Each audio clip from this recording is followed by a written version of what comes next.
The sheer death toll during the attacks on Pearl Harbor in 1941 are horrifying enough. Hundreds of recovered bodies would have needed a large amount of indoor space to hold them, and the process of identifying them and preparing them for burial must have taken an incredible effort. The dead would have been carried and stored in the buildings closest to the harbor where the ships were destroyed.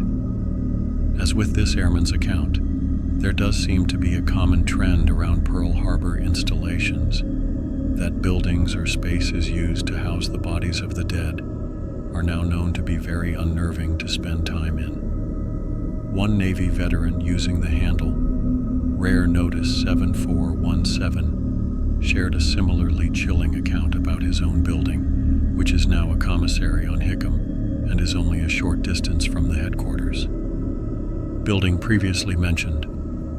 My unit's building was supposedly haunted in the aftermath of the Pearl Harbor attacks. The building was a commissary of grocery store, and they kept bodies in the freezers. Those freezers ended up becoming storage for our cleaning supplies decades later, and it was weird going in there or staying the night on duty. Another sailor with the handle Combat Wombat 23 shared something similar in a comment about the Naval Information Operations quarterdeck building, which is another short distance from the HQ building and lies adjacent to the harbor. I don't know if it is still the case, but the quarterdeck for NIOC Hawaii is haunted. Whole building was used as a morgue during Pearl Harbor.